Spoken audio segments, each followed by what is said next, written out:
Colette Legrand lifted her gaze and looked beyond the devotants gathered by the open hangar door of the abandoned orbital. Beneath them, like embers from a dying fire, the sparks of Eidolon drives flared as the last deep-crust mining ships winked out of normal space, fleeing the gravity-stricken world. For a moment, the years of research, the fierce corporate faction fighting, and the constant self-doubt weighed heavily on Legrand as she covered her face with her fine-boned hands, looking inwards. With relief, she realized that she wished the miners no harm. "Forgive them. They knew not what they did," she murmured. "Seer?" Heartened, Legrand smiled reassuringly at the acolyte. The cult following her research had created and served its purpose. She was their prophet, and their resources had brought them to this reckless moment, to watch, to witness, to worship. Now, for her followers, and for the data logger floating before them, Legrand spoke in a low whisper, words to echo across the weave. "Oh, my children, the hatching, it begins." Beneath them, the planet stretched, cracked, shattered. The creature it had nurtured for millennia uncurled and turned towards them. Legrand's gaze was returned by one titanic eye.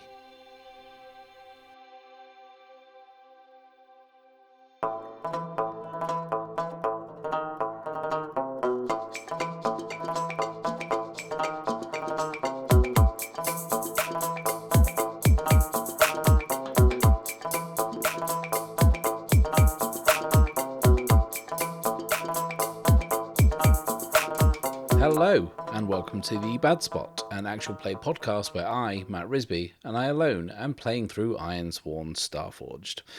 This week's Tale from the Drift was from Ed S.R. Lee, who some of you may know as Lemon Tree over on the Ironsworn Discord.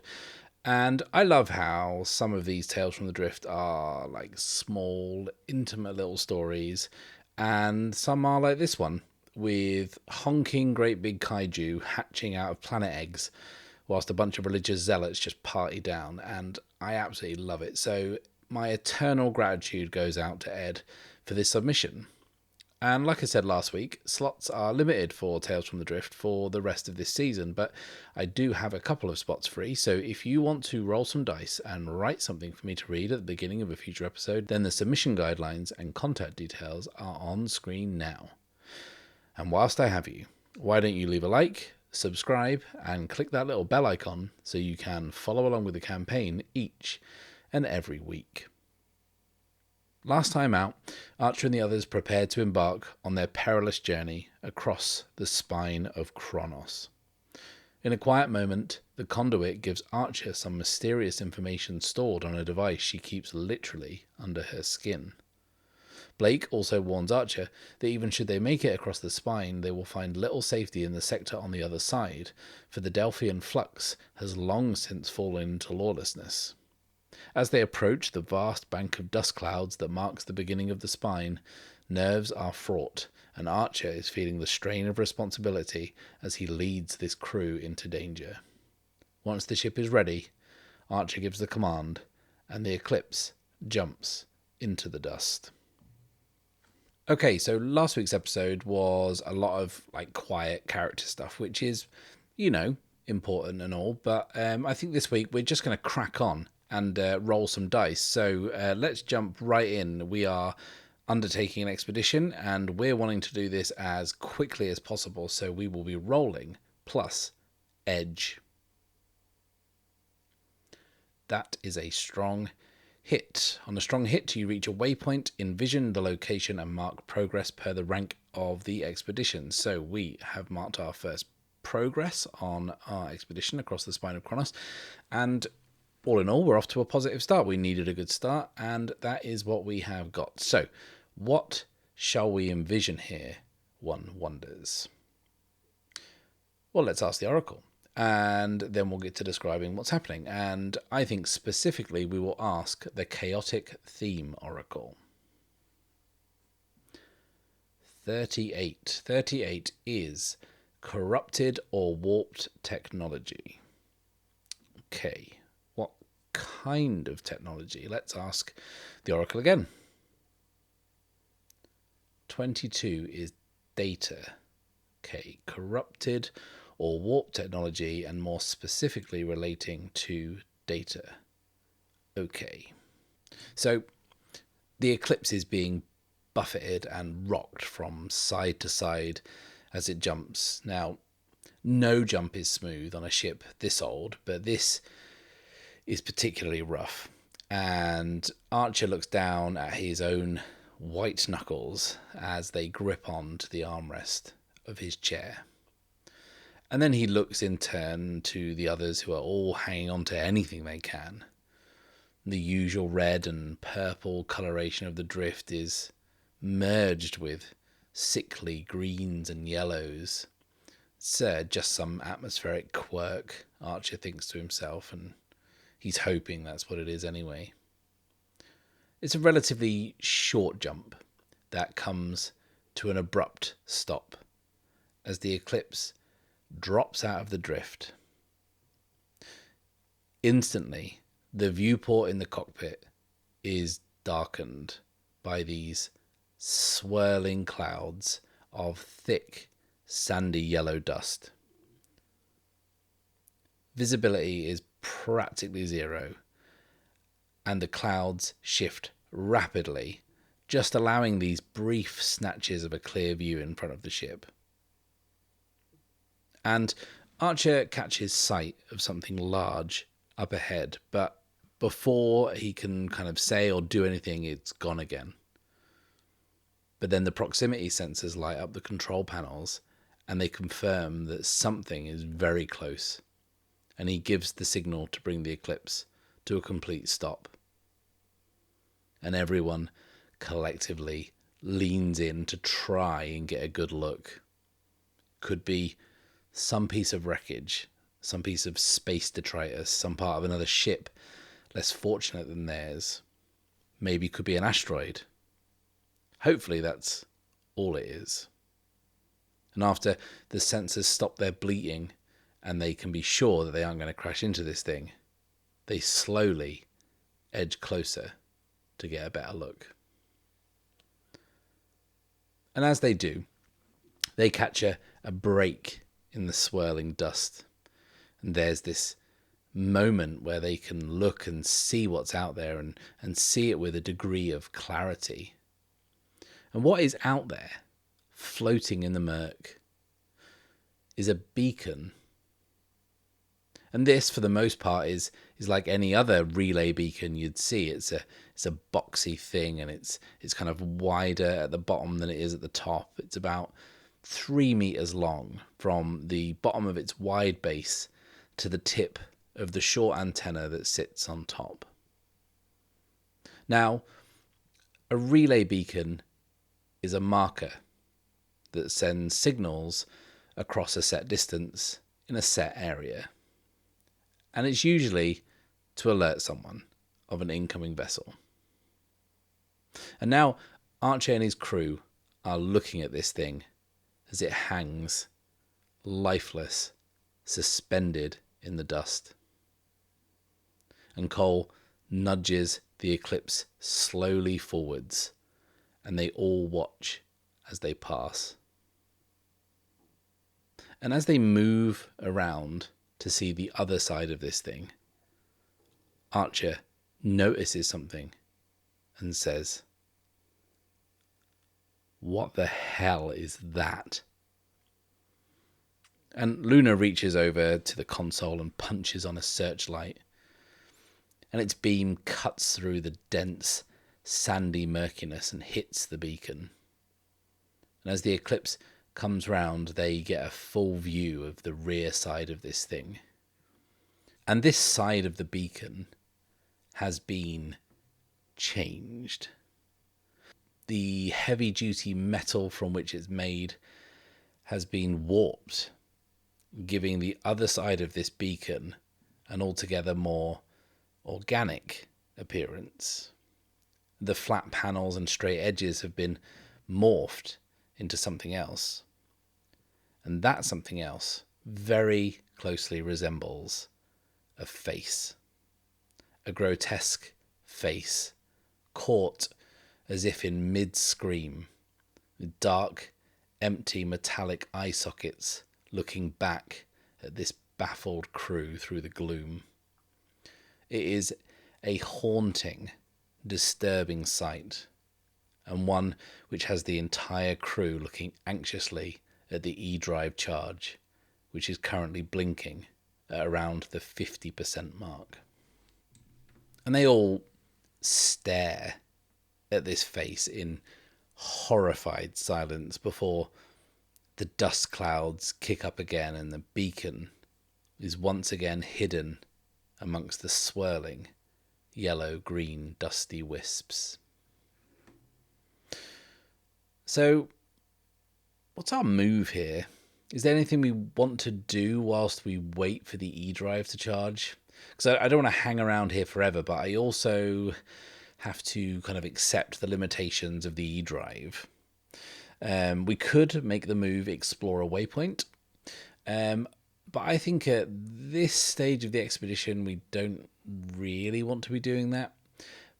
But I think that this encounter with this corrupted beacon has set this kind of ominous tone and perhaps kind of established or help establish something about this place. I think this discovery of like a beacon and the tense wait has kind of informed the story somewhat. I think it shows that there's technology in here, which means that there might be people in here.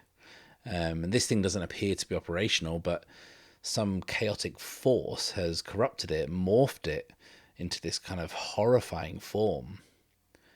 And I think that this discovery is probably going to inform our next move as well.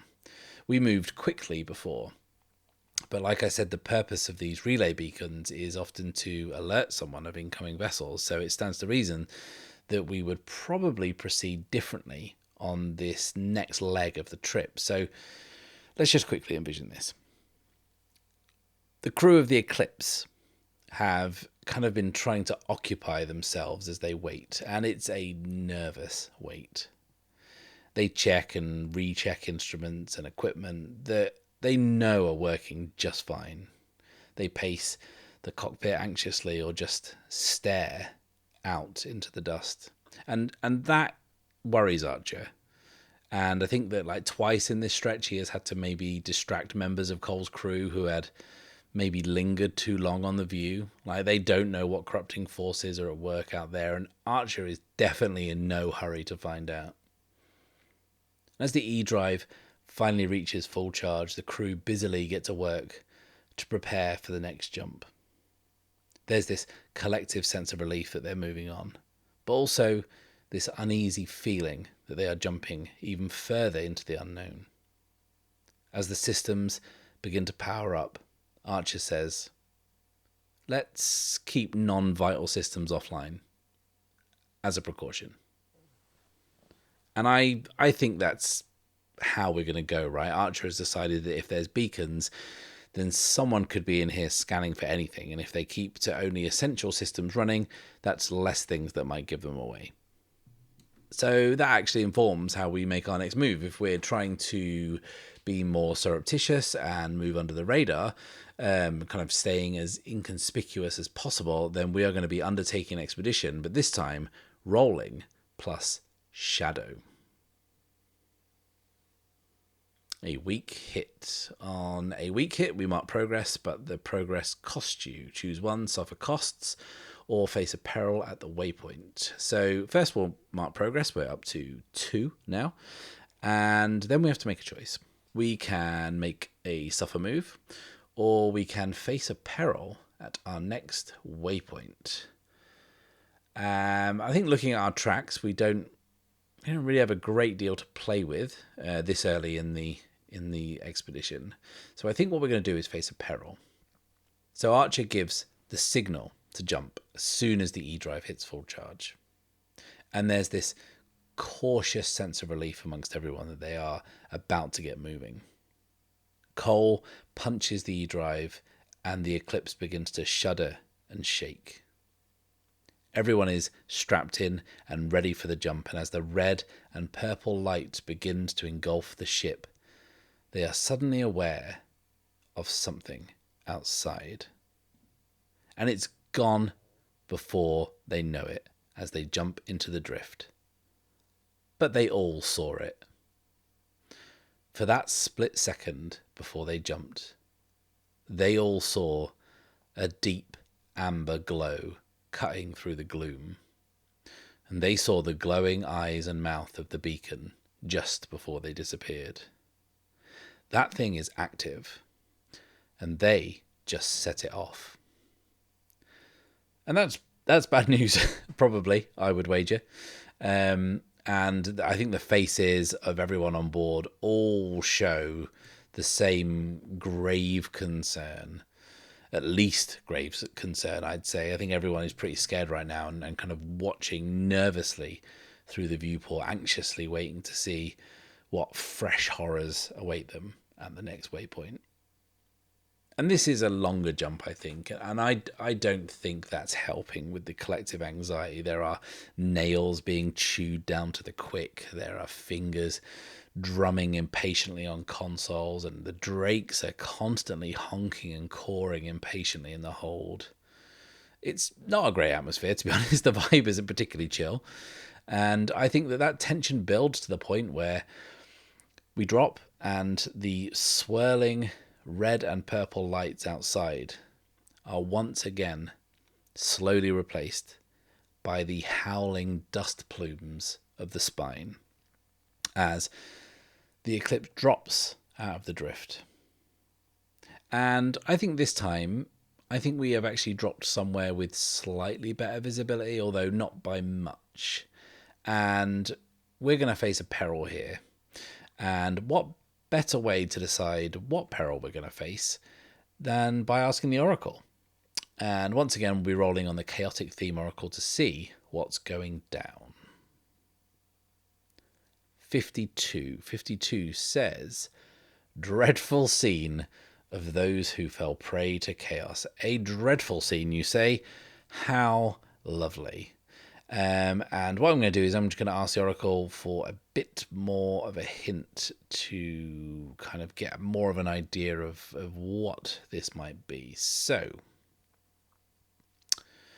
33 is deliver, and 49 is knowledge. Deliver knowledge. Okay, I think it's fairly obvious what we're going to do with this. Information, and, testing everyone's memories here, information in the Outlands is moved around by people known as couriers who deliver information between settlements. I think our very first episode kicked off with Archer waiting for a bit of information to be dropped off by the couriers to the jungle planet of Damu. And I think that what we discover here in this part of the spine is the remains of a courier ship that has somehow ended up in here. Whether or not they were trying to cut across the spine and got ensnared in this place, or if they were kind of lured in maybe, that's what we find. And either way, we are about to discover what became of a courier ship that somehow ended up in here and somehow fell prey to chaos. So, let's envision this quote-unquote dreadful scene. The eclipse comes to a halt, buffeted much less by the dust storms than before, and it's altogether clearer at this waypoint, but what greets them at their arrival is far more ominous than the sinister beacon they encountered moments earlier. As the dust begins to clear and the blaring of the sensors quieten down, the crew of the eclipse lean forward to see what is outside. And they see the familiar, unmistakable silhouette of a courier ship, so ubiquitous in these parts of the forge. The long, narrow hull with powerful engines at the rear that allow these ships to get between settlements as fast as possible, whilst also allowing them to outrun any pirates or raiders that might be looking to get their hands on the precious cargo they carry. But something terrible clearly beset this particular courier, as the ship is hanging silently upside down, almost frozen in place. Other than its curious orientation, it seems otherwise untouched. But the ship is not what is garnering the most attention. It's what is floating next to it. Again, suspended perfectly still, almost frozen in space, is the poor crew of this ship. There are 3 of them, but it takes Archer and the others more than a few moments to work that out. Their bodies, for want of a better word, have been torn as if from the inside out, and what is left of them is being held together by these long, jagged shards of a black crystalline material. It is almost as if this material, whatever it is, has burst out from inside of them, and now they are seemingly here, forever enshrined in this awful, macabre scene. And Cole pulls away in horror, recoiling from what he's seen, and he moves over to the E-drive, looking at it blinking empty, and he says, "We have to go. We can't stay here. We have to get out of here now." But Archer doesn't respond. He is still looking intently out of the viewpoint, and Luna is too. She's leaning over the others, nearly pressing her face against the glass of the screen. And without looking back at Archer, she says, "Are you thinking what I'm thinking?" And Archer says, "I regret to say that yes. Yes, I am." And the 2 of them continue to stare intently past the horrific remains of the crew and at the upturned, seemingly untouched courier ship.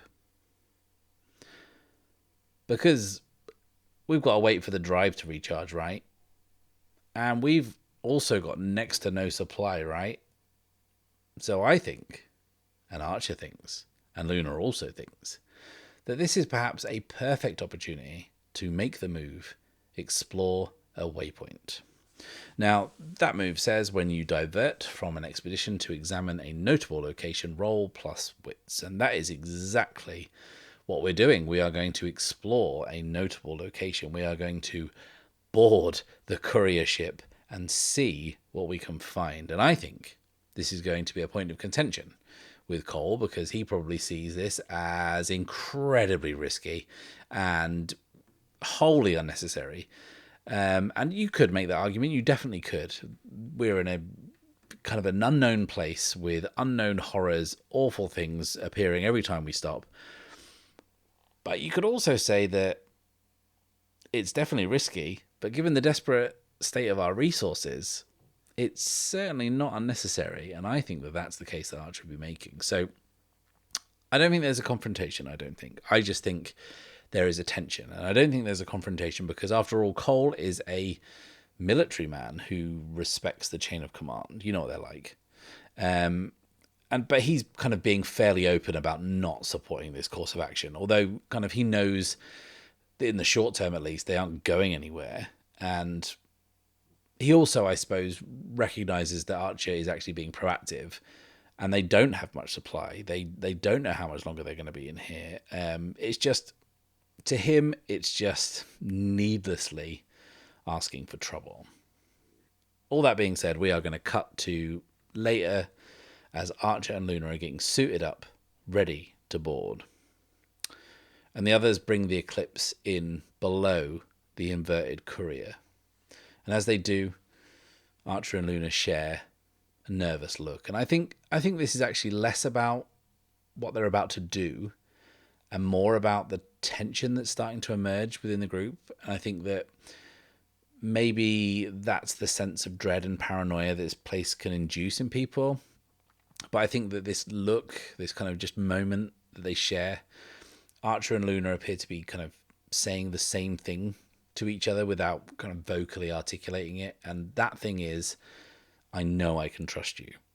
And kind of by saying that or not saying it, kind of non-vocally saying it, they're also leaving that hanging implication of, I'm mostly sure of the others. And that's kind of how they both feel. And as the eclipse gets into position, this kind of collapsible, flexible tube emerges from the top of the ship and clamps onto an access hatch on the roof of the upturned courier.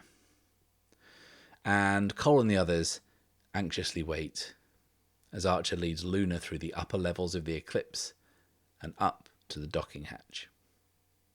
They cram into this small airlock, and he spins the wheel on the eclipse's hatch. It opens with a hiss, and as they look up through the tubing to the access hatch on top of the courier, Luna reaches up and wipes away a thick layer of glistening dust, before, with no little effort, turning the heavy metal wheel on the hull of the courier. So let's make that move, shall we? So we're going to be exploring a waypoint, rolling, plus wits.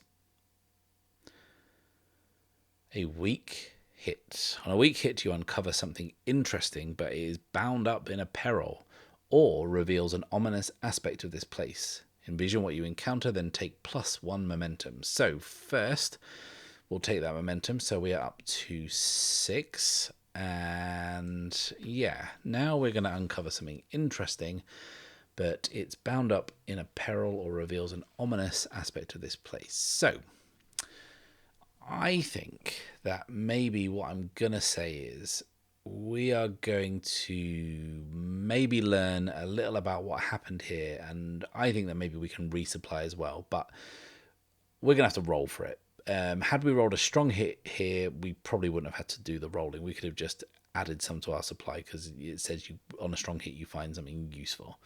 So what happened to this thing? How did this thing end up here? Let's envision getting aboard and snooping around first before we do anything else. So Luna pokes her head into the courier, quickly bringing up her rifle to scan for threats, but there are none. The ship's interior is surprisingly almost completely undisturbed, other than being upside down. There is no obvious sign of damage or signs of a struggle, and the racks of databanks that store the information that the couriers transport are all still where they should be. What's obvious is that whatever happened to this ship, it wasn't about the cargo.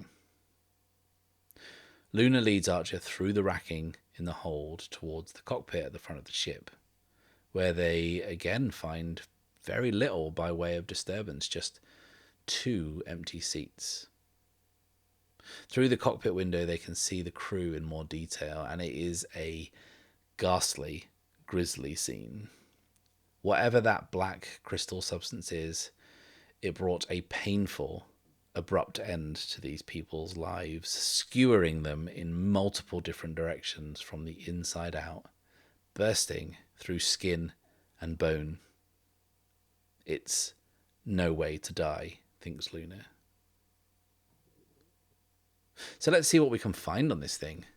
We're just after basic supplies, and this is a ship made for short journeys, so it's not going to be carrying an awful lot. Couriers tend to pack light and move fast, but Archer is also a resourceful scavenger, and he can probably find something useful. So what we're going to do is we're going to make the move resupply, and we are going to be scavenging here, so that will be rolling plus wits. However, we get a little boost from Archer's scavenger asset, which says when you resupply by scavenging a wreck, ruin, or abandoned site, add +1 and take +1 momentum on a hit. So let's do that right now. We are resupplying, rolling plus wits.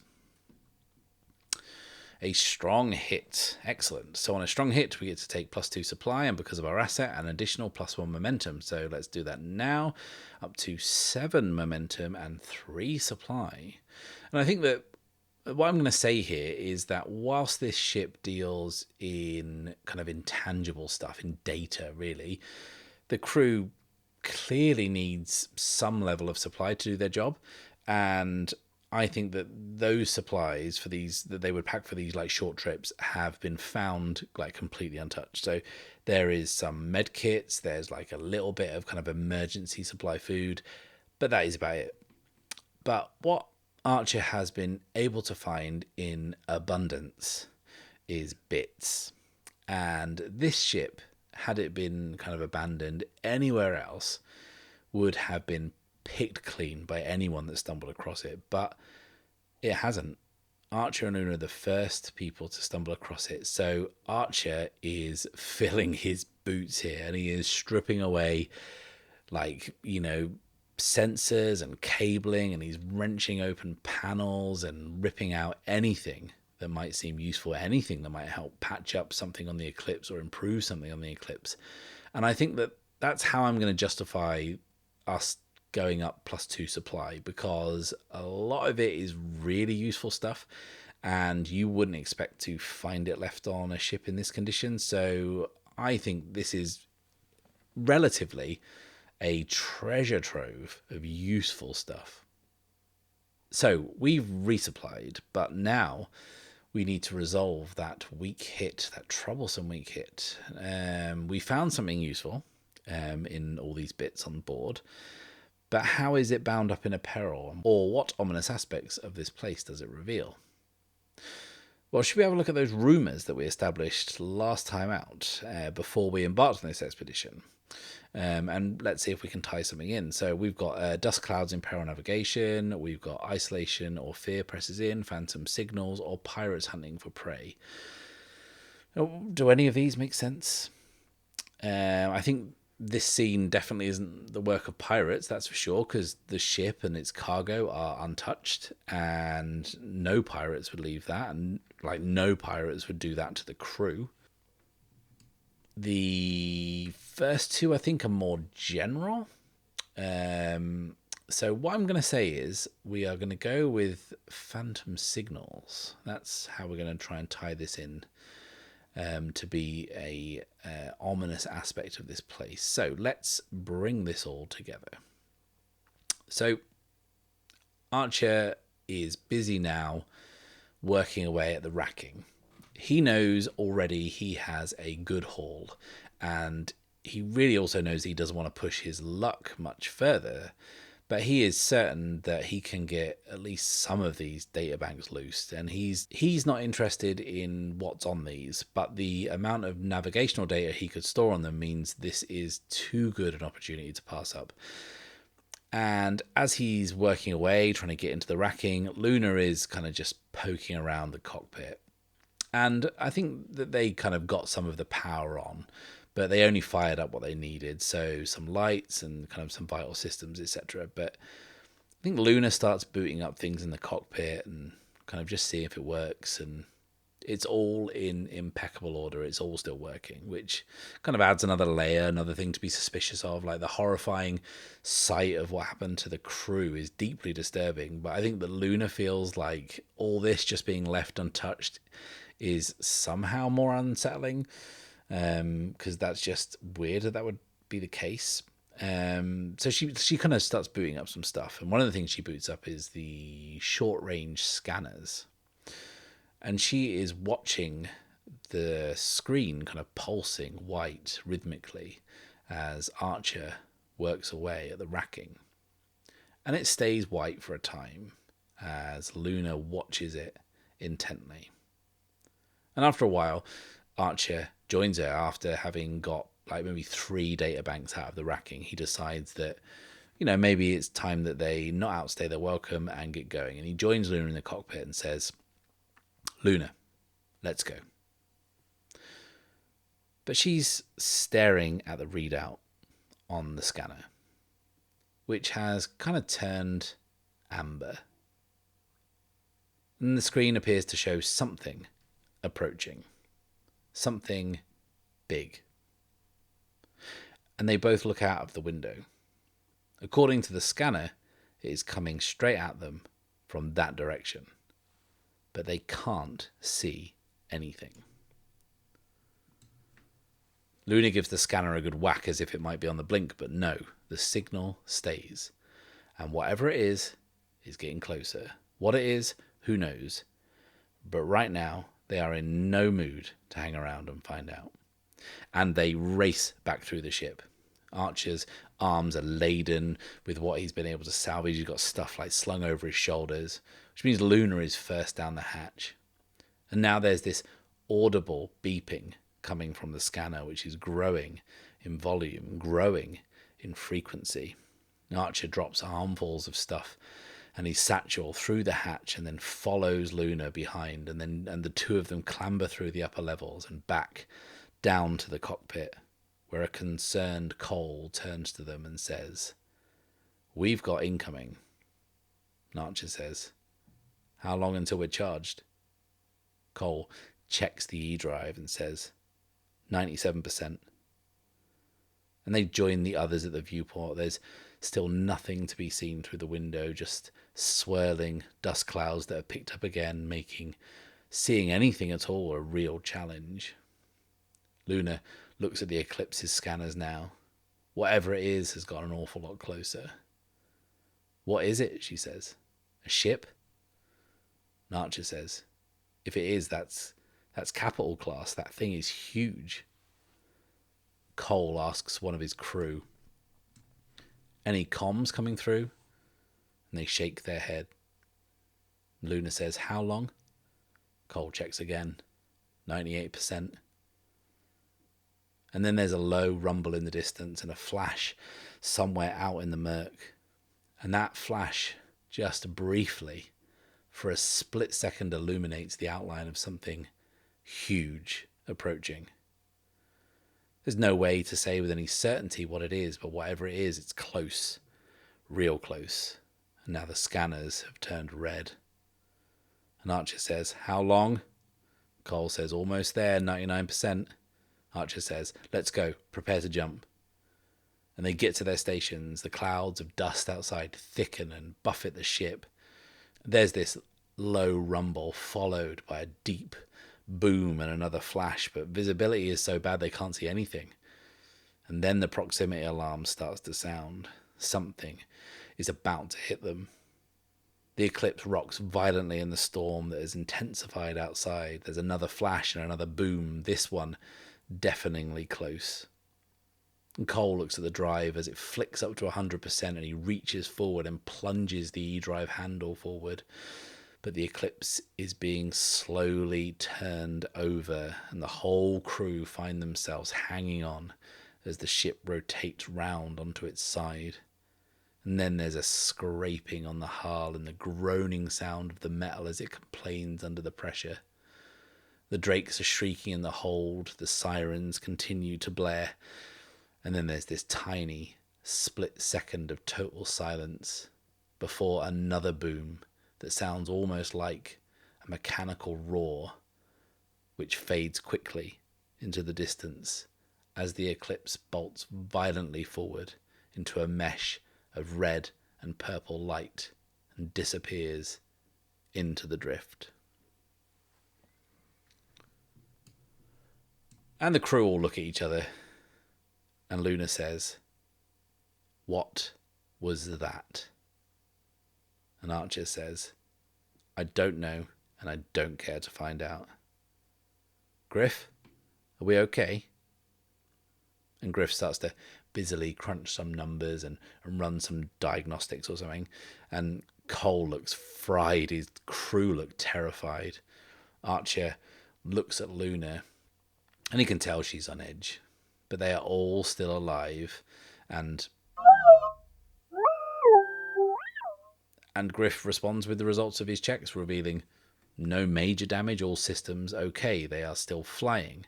They're all okay, no matter how fraught their nerves are.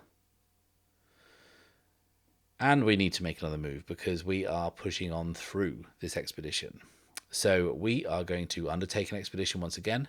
And this time we are definitely moving as fast as we possibly can because we bounced out of that situation as fast as like humanly possible. So we will be undertaking an expedition, this time rolling plus edge.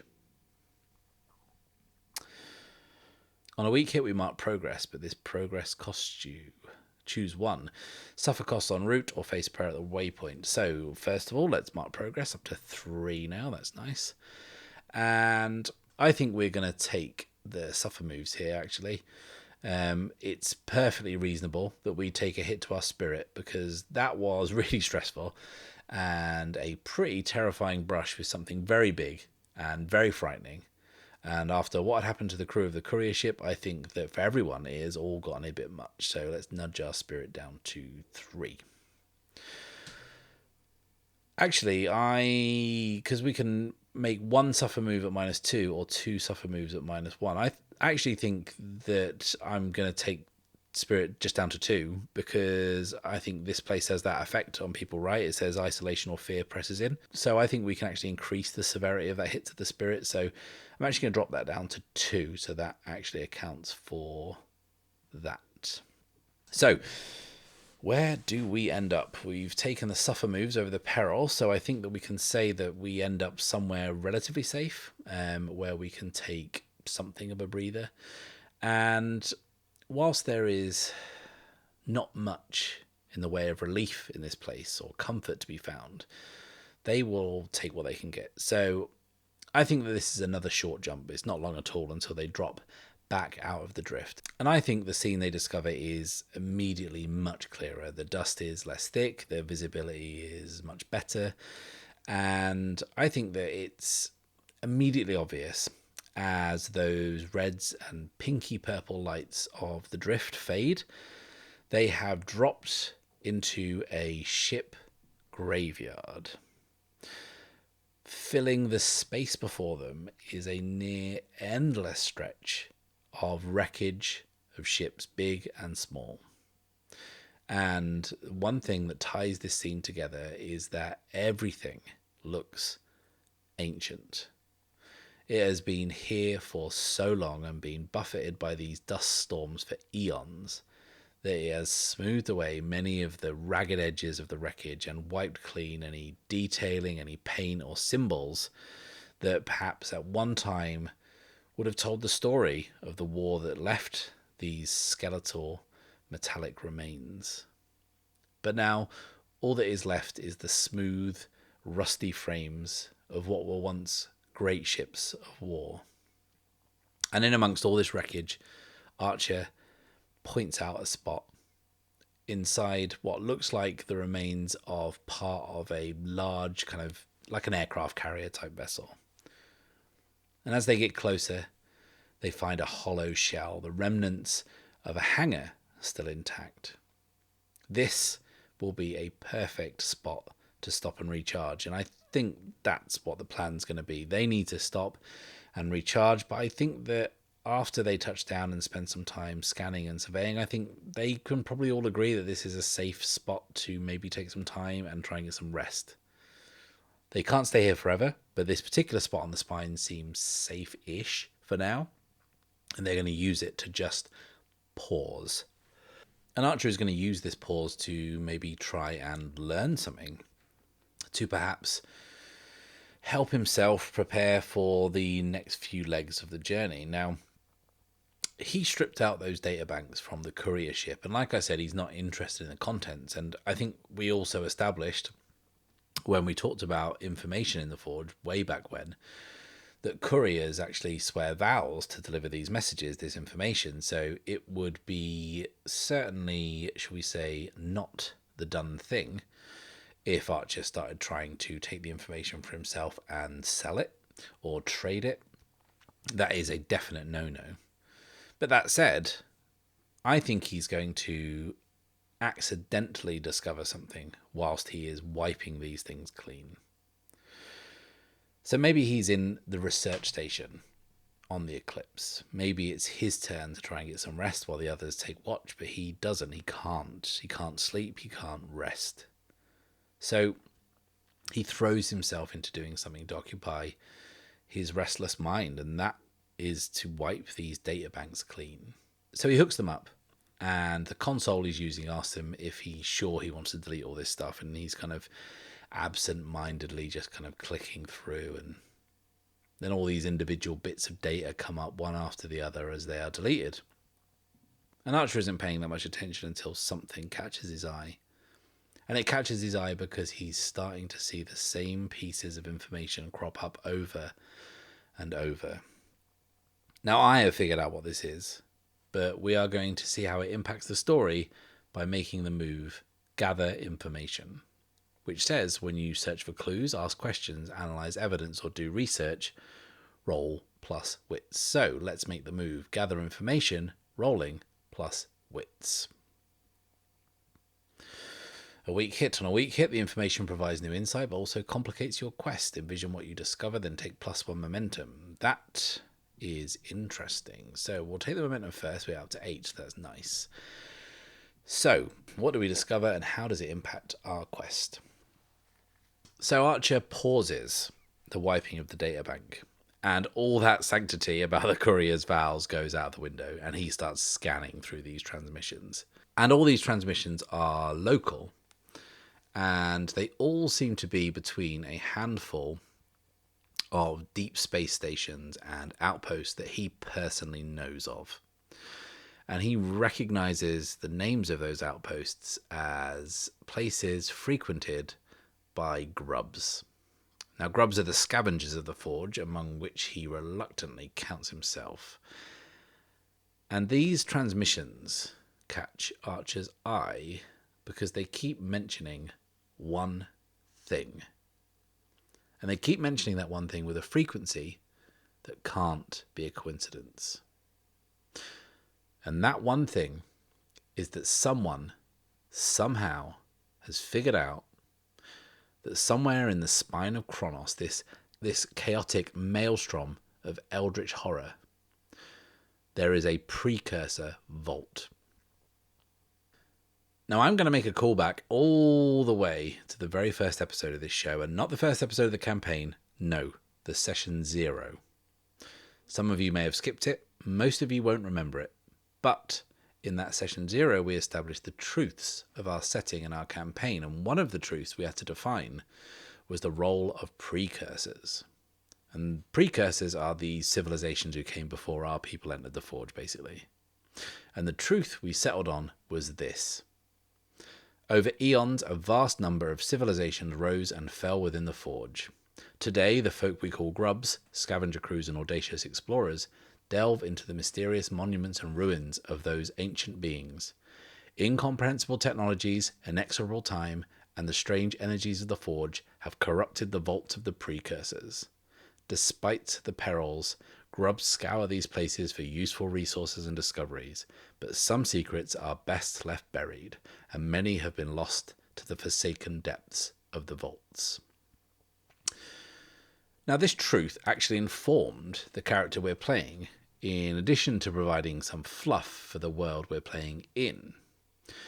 And I thought that perhaps now would be a great time to fold that part of our setting into the story, and this came about because I was actually following my own advice. Myself and Steve Morrison of the Errant Adventures podcast recorded an episode of this show that I'll link to below, which sets out some tips for playing Ironsworn, and one of them was to keep checking in on your truths.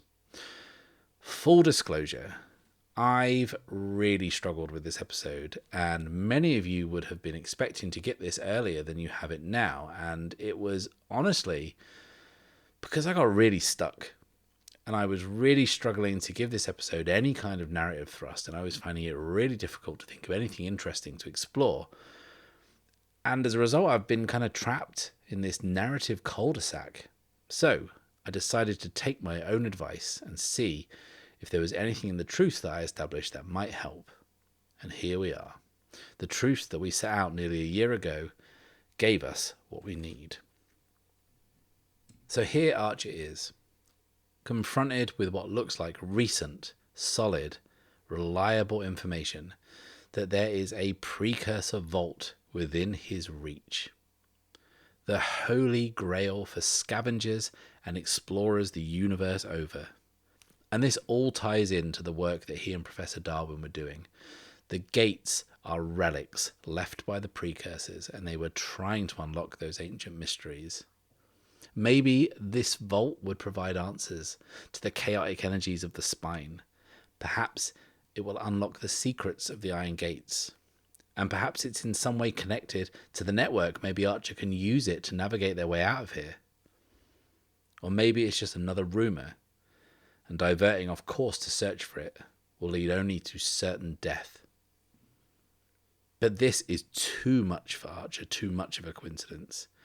He is here, and if this is in any way remotely true, then he has an opportunity to answer so many questions, and he has this feeling that it must be connected, definitely must be connected to the gates. He just feels it in his bones. He can't pass up this opportunity. He just can't. As he turns around to leave and tell the others, he is met by Luna, who has been standing behind him for quite some time, reading the information from the screen over his shoulder. He meets her eyes, which narrow into an incredulous scowl, and she says, "No. Absolutely fucking not." Thank you a million times. Thank you for watching. Please like this video, subscribe if you've not done so already, and click the little bell icon so you can be notified as soon as the next video drops. It's now time for the mid-season break, so I'll be off next week, but back with some more Ironsworn content in a couple of weeks' time, before returning to the campaign in late May. So until then, it's farewell and safe passage.